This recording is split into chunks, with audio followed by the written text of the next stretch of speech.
बोलो शंकर भगवान की जय हुई।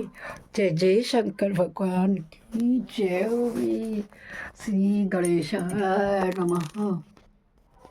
आइए भक्तों, प्रतिदिन की भांति हम शिव पुराण में प्रवेश करते हैं।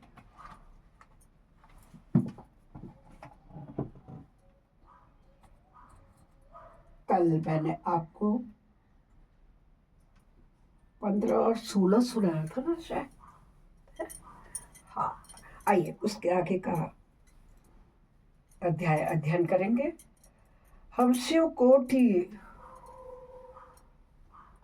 रुद्र संहिता में प्रवेश कर रहे हैं। पहले हम सभी देवताओं का आह्वान कर लें। गजाननम भूतगणादि सेवितम कत्पित्तजम्बूफलचारुभक्षणम उमासुतं शोकविनाशकारकं नमामि विघ्नेश्वर पादपङ्कजं नीलाम्बुश्यामलकोमलांगं सीतासभां कृत्वाभागं पाणिमहासाचारुचापं नमामि रामं रघुवंशनाथं कर्पूरगौरवं करुणावतारं संसारसारं भुजगेन्द्रानं सदा वसन्तं हृदयारविन्दे भवं भवानी सहितं नमामि त्वमेव माता च पिता त्वमेव बन्धुः च सखा त्वमेव विद्या द्रविणं त्वमेव सर्वं मम देवदेव गुरुर्ब्रह्मा गुरुर्विष्णु गुरुर्देव महेश्वरा गुरु साक्षात् परब्रह्मा तस्मै श्री गुरुवे नमः। आनंदी आनंद कर सब संकट दूर, जो सेवक ये शरण पड़े सदा रहे भरपूर। तुम दाता हम मांगता दिया तुम्हारी खाए, तुम ऐसी जगदाता माता छोड़ तुम्हें किस दर हम जाए। सदा भवानी दायिनी सिद्धि करे गणेश, पंचदेव रक्षा करे ब्रह्मा विष्णु महेश।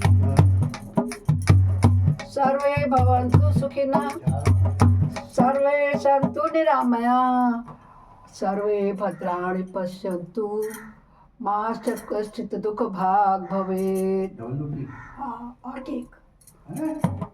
और केक नमः शिवाय। ओम नमः शिवाय।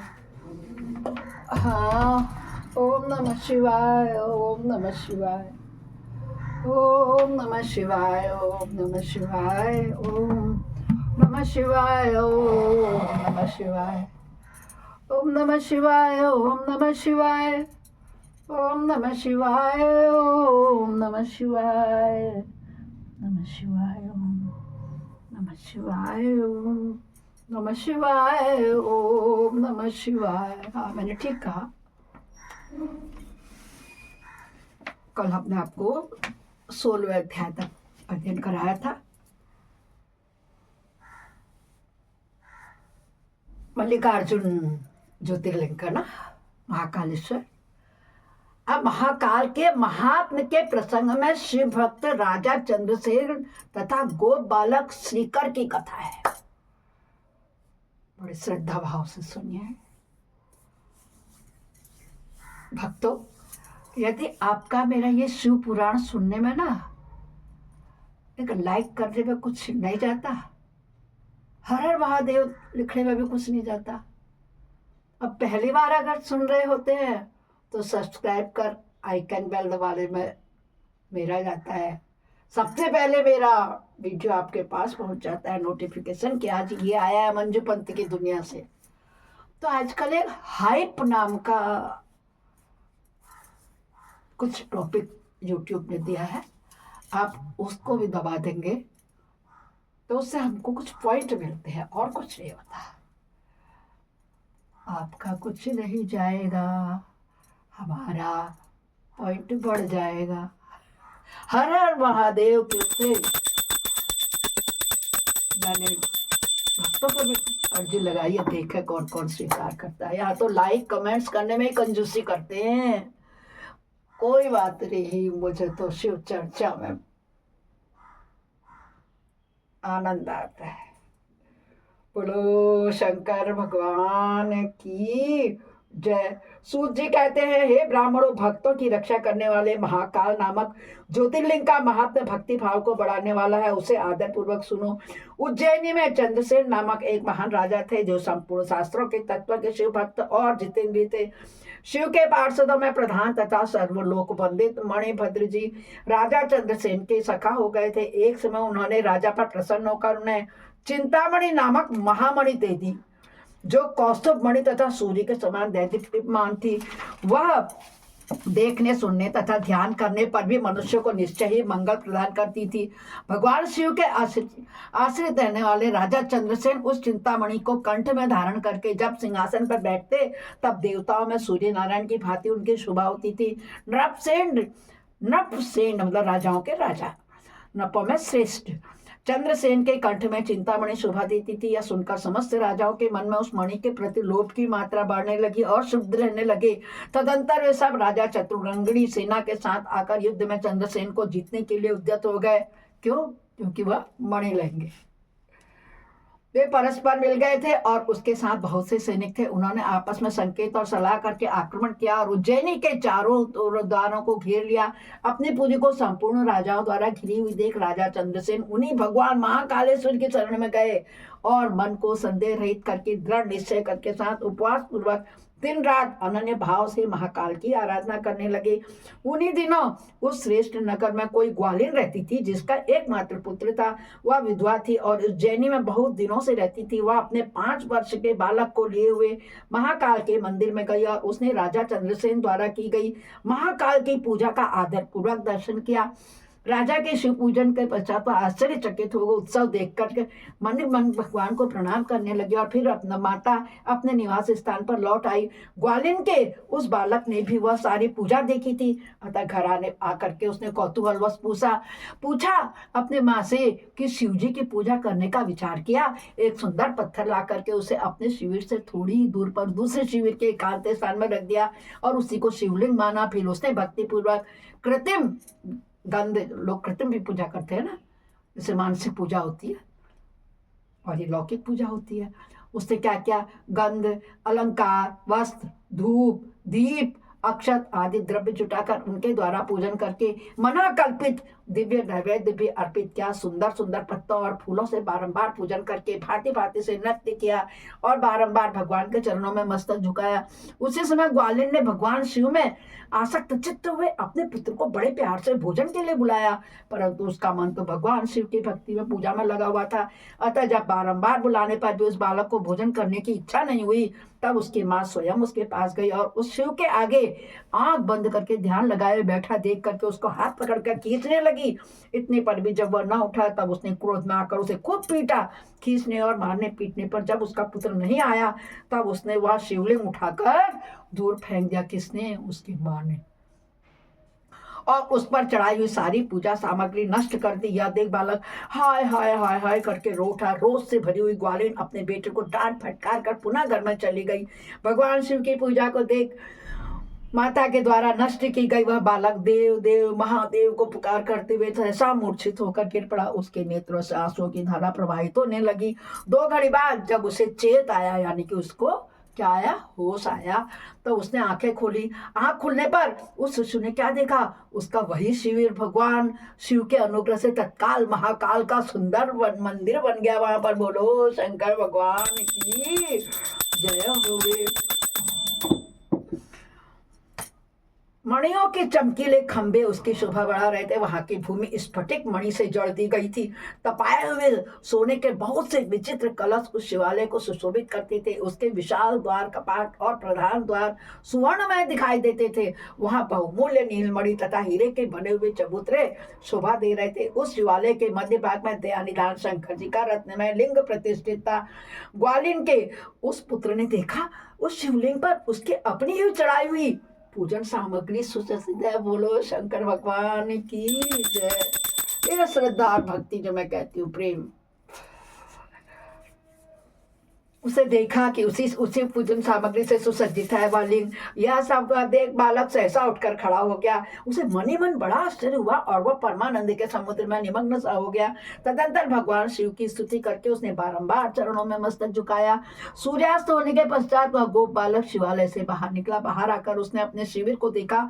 वह इंद्र भवन के समान शोभा पा रहा था। वहां सब कुछ तत्काल सुवर्णमय होकर विचित्र एवं परम उज्जवल वैभव से प्रकाशित होने लगा।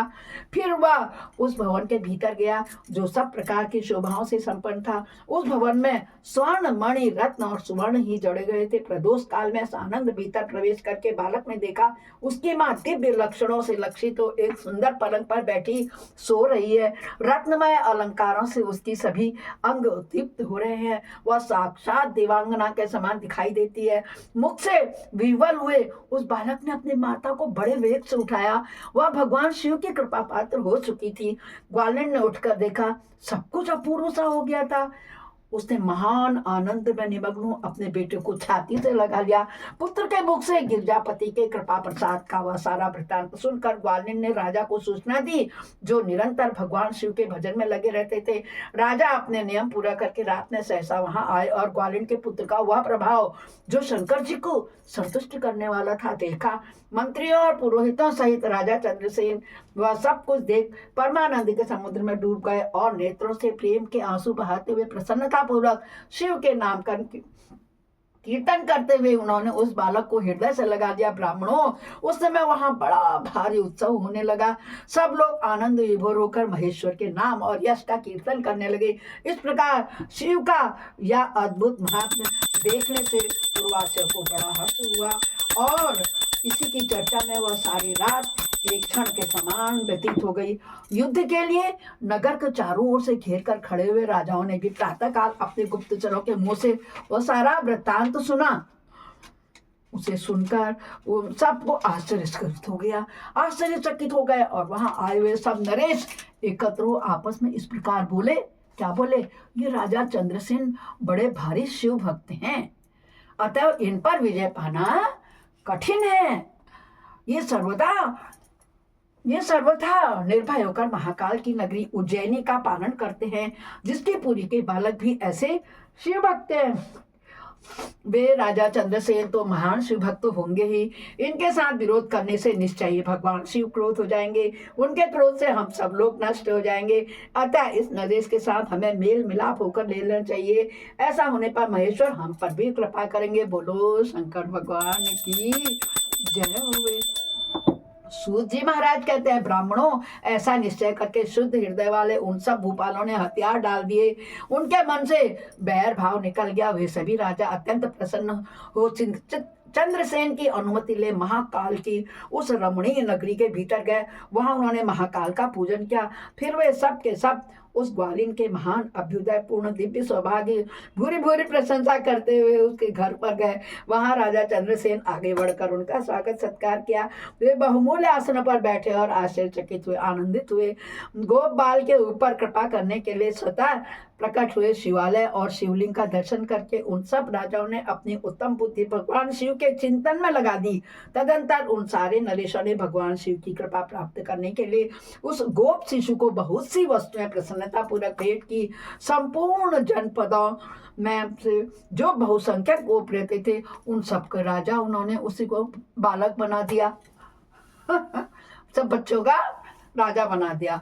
इसी समय समस्त देवताओं से पूजित परम तेजस्वी वानर राज हनुमान जी वहां प्रकट होते हैं।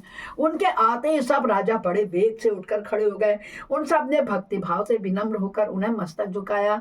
राजाओं से पूजित तो वानर राज हनुमान जी उन सबके बीच में बैठ गए और उस गोप बालक को हृदय से लगाकर उन नरेशों की ओर देखते हुए बोले, राजाओं तुम सब लोग तथा दूसरे देहधारी भी मेरी बात सुनो, इससे तुम लोगों का भलाई होगा। भगवान शिव के सिवा देहधारियों के लिए दूसरी कोई गति नहीं है। यह बड़े सौभाग्य की बात है कि इस गोप बालक के शिव जी की पूजा का दर्शन करने के उससे प्रेरणा ले ली और बिना मंत्र के भी शिव का पूजन करके उन्हें पा लिया है। गोप वंश की कीर्ति बढ़ाने वाला यह बालक भगवान शंकर का श्रेष्ठ भक्त होगा। इस लोक में संपूर्ण भोगों का उपभोग करके अंत में यह मोक्ष को प्राप्त करेगा। कौन बोला? हनुमान जी सब राजाओं से बोले। इसकी वंश परंपरा के अंतर्गत 8वीं पीढ़ी में महायशस्वी नंद उत्पन्न होंगे, जिनके यहाँ साक्षात भगवान नारायण जन्म लेंगे। देखा, हम कहते हैं हनुमान जी थे, हैं और रहेंगे। ये सत्य बात यहाँ से शिव पुराण से भी हमको पता चलती है। श्री कृष्ण नाम से प्रसिद्ध होंगे। आज से यह गोप कुमार इस जगत में श्रीकर के नाम से विशेष ख्याति प्राप्त करेगा। सूत जी क्या कहते हैं, ब्राह्मणों, ऐसा कहकर अंजनी नंदन शिव स्वरूप राज हनुमान जी ने समस्त राजाओं तथा महाराज चंद्रसेन से भी कृपा दृष्टि से देखा। तदंतर उन्होंने इस बुद्धिमान गोप बालक श्रीकर को बड़ी प्रसन्नता के साथ शिवोपासना के उस आचार व्यवहार का उपदेश दिया जो भगवान शिव को बहुत ही प्रिय है। इसके बाद परम प्रसन्न हुए हनुमान जी चंद्रसेन और श्रीकर से विदा ले उन सब राजाओं को देखते देखते वहीं अंतर ध्यान हो गए। वे सब राजा हर्ष में भरकर सम्मानित हो महाराज चंद्रसेन की आज्ञा ले जैसे आए थे वैसे ही लौट गए। महातेजस्वी श्रीकर भी हनुमान जी का उपदेश पाकर धर्मज्ञ ब्राह्मणों के साथ शंकर जी की उपासना करने लगे। महाराज चंद्रसेन और गोप बालक श्रीकर दोनों बड़ी प्रसन्नता के साथ महाकाल की सेवा करते थे। उन्हीं की आराधना करके उन दोनों ने परम पद प्राप्त कर लिया। इस प्रकार महाकाल नामक शिवलिंग सत्पुरुषों का आश्रय है। भक्त वत्सल शंकर दुष्ट पुरुषों का सर्वथा हनन करने वाले हैं। यह परम पवित्र रहस्य में आख्यान कहा गया है जो सब प्रकार का सुख देने वाला है। यह शिव भक्ति को बढ़ाने वाला तथा स्वर्ग को प्राप्ति कराने वाला है। बोलो शंकर भगवान की जय होवे। जय जय शंकर। ये आज हमने महाकालेश्वर शिवलिंग के ज्योतिर्लिंग के प्रसंग पढ़ा। आप लोगों ने बड़े प्यार से सुना, उसके लिए बहुत बहुत धन्यवाद।